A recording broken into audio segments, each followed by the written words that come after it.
Hello दोस्तों, I am doctor Adarsh Sharma. Welcome to my YouTube channel Khatiya chronicles. दोस्तों, एक चीज आपने देखी, आजकल लोग सिर्फ अपने फ्यूचर में जीना चाहते हैं। वो भविष्य का इंतजार कर रहे हैं और उसका इंतजार करते करते समय निकलता जा रहा है और उन्हें ये चीज समझ नहीं आ रही।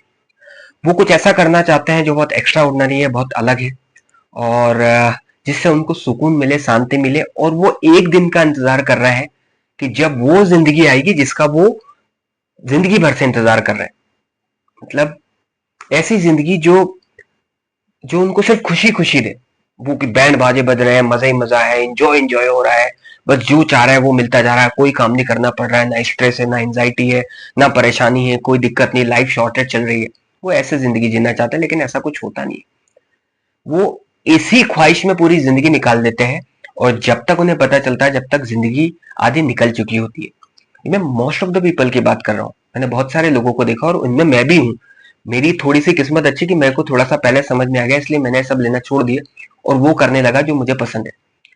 और अगर सच में आप ये जानना चाहते हो तो मेरे पास एक बहुत अच्छी स्टोरी जो आपको सुनाने जा रहा हूँ, जिससे आपके सारे कंसेप्ट क्लियर हो जाएंगे कि नहीं भाई, जो करना है वो आज करना है, अभी करना है। क्योंकि कल वैसा नहीं आने वाला है जैसा हम सोच रहे हैं। हमें लगता है कि सारी चीजें एकदम हमारे हाथ पे अवेलेबल होगी, सारी चीजें कंफर्टेबल हो जाएंगी, या सब अवेलेबल होगा, सारे रिसोर्सेज होंगे, तभी हम कुछ अच्छा करेंगे, बड़ा करेंगे, तभी मजा आएगा। ऐसा कुछ होता नहीं है। क्योंकि यहाँ सबसे बड़ी विडंबना ये है कि आपको जिंदगी भी जीनी है, कैरियर भी बनाना है, पैसा भी कमाना है, माँ बाप की सेवा भी करनी है, खुद का ध्यान भी रखना है, बीवी बच्चों का भी ध्यान रखना है। ये बहुत बड़ा एक इंटेंस प्रेशर हो जाता है इंसान पर, और इस सब के बीच में अपने आप को भी जिंदा रखना है, आप कहीं खो ना जाए। सो दोस्तों, मैं आपको एक छोटी सी स्टोरी सुनाना चाहता हूँ, जिससे आपके सारे कंसेप्ट क्लियर हो जाएंगे। स्टोरी शुरू होती है, एक दो दोस्त होते हैं। वो जॉब करने बाहर जाते हैं। सपोज मान लीजिए कि मुंबई नौकरी करने गए, और वह एक सॉफ्टवेयर कंपनी में अच्छी खासी नौकरी करते हैं। वहां उनके बहुत सारे दोस्त बन जाते हैं जो बहुत सीनियर होते हैं, जो उनसे बहुत पहले से वहां पे जॉब कर रहे होते हैं। उन लोगों से भी इनकी बहुत अच्छी दोस्ती हो जाती है, और दोस्ती अच्छी खासी बढ़ जाती है। ये जो दोनों दोस्त होते हैं, इनका जो जॉब करने का पर्पस होता है वो ये होता है कि हम पहले काम सीख लेंगे, कैसे चलता है काम, कैसे होता है, सॉफ्टवेयर कंपनी कैसे काम करती है, क्या सिस्टम होता है, कैसे पे आउट करना होता है, कैसे उसको चैनलाइज करके उसको मोनेटाइज करना होता है, सारी चीजें सीखने आए होते हैं। और ये सीखने के लिए पूरी जी जान लगा देते हैं। दूसरे एम्प्लॉय जो उनके साथ के होते हैं वो सिर्फ 8 घंटे काम करके चले जाते हैं, और ये लगभग 10 12 12 13 घंटे लगे रहते हैं और काम करते रहते हैं। इन लोगों की इच्छा होती है कि ये एक अच्छी छोटी कंपनी शुरू करें और उसको बड़े लेवल पे लेके जाए। जब इन्होंने दूसरे लोगों की बात सुनी, जो 5 5 8 8 10 10 साल से काम कर रहे थे, वो भी यही करना चाह रहे थे कि यार हम यहाँ से बस निकले, थोड़ा और पैसा इकट्ठा हो जाए। उन लोगों ने बोला था कि 1 करोड़ के आसपास पैसा इकट्ठा हो जाएगा तो एक कंपनी आराम से इकट्ठी या खड़ी की जा सकती है। इन लोगों के पास 70 80 लाख रुपए, जो पुराना एम्प्लॉय था, उनके पास इकट्ठा हो चुका था। उन्हें बोला बस 30 लाख रुपए और इकट्ठे हो जाए, उसके बाद हम लोग ये कर सकते हैं, मतलब अपनी कंपनी खोल सकते हैं। जो बेचारे दोनों बंदे बाहर से आए थे यार, वो सोचने लगे कि यार साला हम लोग तो अभी कमा ही नहीं पा रहे हैं। ये तो 60 60 लाख 70 70 लाख रुपए लेके बैठे हैं, लेकिन फिर भी अपनी कंपनी नहीं खोल पा रहे हैं। हमारे हाथ में तो अभी ढीला भी नहीं है। कैसे करेंगे, कैसे पैसे इकट्ठे करेंगे, कैसे सीखेंगे। लेकिन उनमें एक बंदा, जो दो दोस्त थे उनमें से एक बंदा थोड़ा पॉजिटिव था। उसने बोला यार, इन लोगों की बात को इग्नोर करते हैं, अपन अपने पे फोकस करते हैं कि अपन क्या करना चाहते हैं, और एक सर्टेन अमाउंट जो अपन ने डिसाइड करा है कि इतना पैसा हमारे पास आ जाए, उसके बाद फिर हम लोग शुरू कर देंगे। उन लोगों ने बोला यार 5 6 लाख भी इकट्ठे हो जाएंगे तो हम शुरू कर देंगे, बाकी जो रास्ते में आता जाएगा देखा जाएगा। तो दूसरे लोग उन पे हंसने लगे। उनने जब दूसरे लोगों को बताया, बोले यार ऐसा थोड़ी ना होता है, बर्बाद हो जाओगे, 5 लाख रुपए से कुछ नहीं होने वाला है, और 5 लाख तो सिर्फ तुम्हारी प्लानिंग में लगे जाएंगे, लोगों को सैलरी कैसे दोगे, पैसा भी देना पड़ेगा, कंपनी खड़े करना इतना आसान नहीं। बहुत सारी चीजें उनको नफे नुकसान सारे सिखा दिए। दो दोस्त में से एक दोस्त पलट गया। उसने सोचा कि नहीं भाई, मैं ये नहीं कर पाऊंगा, अच्छी खासी मेरी नौकरी है, मैं नौकरी छोड़ के नहीं जाना चाहता हूँ। अगर ये नौकरी चली जाती है तो मेरा काम बहुत मुश्किल हो जाएगा।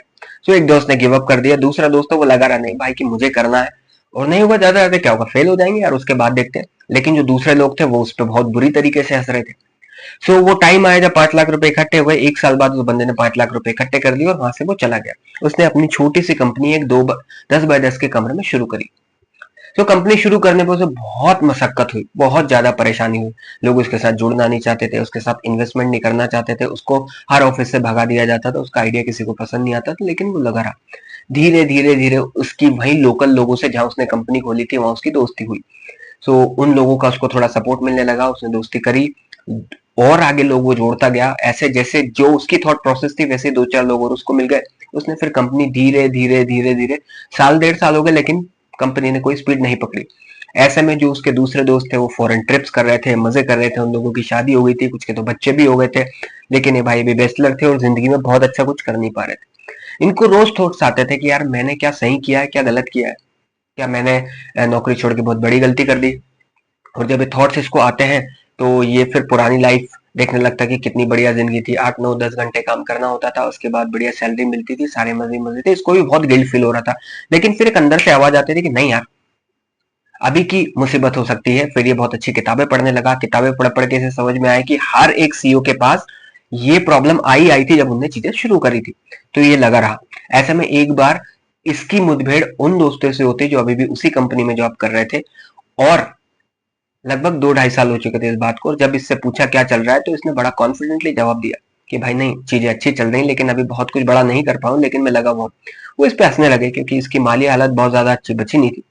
वो लोग हंसने लगे कि बोले यार क्यों फालतू अपनी जिंदगी पे कुल्हाड़ी मार रहा है, बढ़िया आजा, अभी भी तेरी नौकरी हम लोग वापस लगवा देंगे, जब अच्छा खासा पैसा इकट्ठा हो जाए तब चले जाना। बोले ठीक है, कोई दिक्कत नहीं। उसने सिर्फ एक सवाल पूछा, तो बोला कि आपकी कंपनी में सबसे पुराना एम्प्लॉय कितने साल से काम कर रहा है। उसने बोला कि यार जो सबसे पुराना एम्प्लॉय उसको 25 साल हो गए और वो अभी भी काम कर रहा है। तो बोले यार वो क्यों अपनी कंपनी ने डाल पाओ, तो 25 साल हो गए, तुम्हें तो 8 8 साल हुए। लोग सरप्राइज हो गए, बोले यार बात तो इसकी ठीक। जैसे वो वापस आया बंदा, उसने पूरी जी जान लगा दी, मेहनत करी, लोगों को जोड़ा, सारी चीजें करी, और उसका एक प्रोडक्ट लॉन्च हुआ और वो मार्केट में उसने धूम मचा दी। प्रोडक्ट जैसे लॉन्च हुआ चारों तरफ उसकी वाहवाही होने लगी, उसने प्रोडक्ट से अच्छा खासा पैसा कमाया, और वो उस कंपनी के दोस्तों से फिर मिलने गया। उस कंपनी के दोस्तों से मिला और उससे बोला कि भाई तुम्हें पता है तुम में और मुझ में क्या फर्क रह गया। बस बोले बस एक ही चीज का फर्क रह गया, तुमने सिर्फ एक ऐसे टाइम की इमेजिनेशन करी है, इमेजिन किया था जो कभी आने नहीं वाला था, और मैं उस चीज को जानता था कि ऐसा कभी ये टाइम आने नहीं वाला है, हमको शुरुआत करनी पड़ेगी, हमें सिर्फ रास्ता देखना होता है, पूरे रास्ते की सफाई नहीं करनी होती है। अगर हम ये देखेंगे कि रास्ते पे कोई भी कांटा ना हो तब हम उस पर चलेंगे, तो ये नहीं हो सकता। हमें सिर्फ उसमें जूते पहनने होते हैं पैरों में, ताकि हम कांटों से बच सके। आज भी 15 साल बाद भी उसने अपनी कंपनी का टर्नओवर 100 करोड़ कर लिया, लेकिन ये लोग आज भी वही जॉब करते हैं और आज भी वही इंतजार कर रहे हैं कि थोड़ा और पैसा इकट्ठा हो जाए, उसके बाद हम लोग अपनी कंपनी खोलेंगे।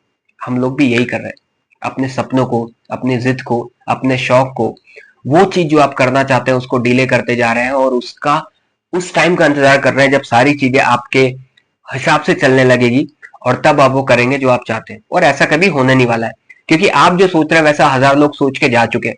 इवन जो आप करना चाहते हो वो करके भी 1000 लोग इस दुनिया को छोड़ चुके हैं, लेकिन वो भी अनसेटिस्फाइड थे। फॉर एग्जाम्पल, मान लीजिए आप 10 लाख रुपए महीना कमाते हैं और आप चाहते हैं कि 50 लाख रुपए महीना कमाए, तो आप उस बंदे के पास जाके बैठिए जो 50 लाख रुपए महीना कमाता है, वो उतना ही अनसेटिस्फाइड मिलेगा जितना आप है। तो ये बात तो तय हो गई कि आप जो करना चाहते हैं वो ऑलरेडी लाखों लोग कर चुके हैं। ऐसा कोई स्पेशल चीज नहीं होने वाली है कि आप अगर वो कर लेंगे तो आपको कुछ और मिलने वाला है। आप गलत डायरेक्शन में जा रहे हैं अगर यही सब फील कर रहे हैं तो। जब तक आपको सेटिस्फेक्शन फील नहीं होता आपके काम से, तब तक आप ग्रो नहीं कर सकते। हो सकता है फाइनेंशियली ग्रो कर जाए, लेकिन मेंटली आप कभी ग्रो नहीं करेंगे, आप रिलैक्स कभी नहीं हो पाएंगे, आप कभी इंजॉय नहीं कर पाएंगे, क्योंकि आपके दिमाग में सबकॉन्शियसली हमेशा ये चलता रहेगा कि यार ऐसा ना हो जो पाया है, जो ढूंढा है, जो किया वो सब चला जाए और मैं एकदम से वहीं पहुंच जाऊं जहां पहले था। ये डर उन्हीं लोगों को आता है जो लोग वो काम कर रहे हैं जो उनको सेटिस्फेक्शन नहीं देता है।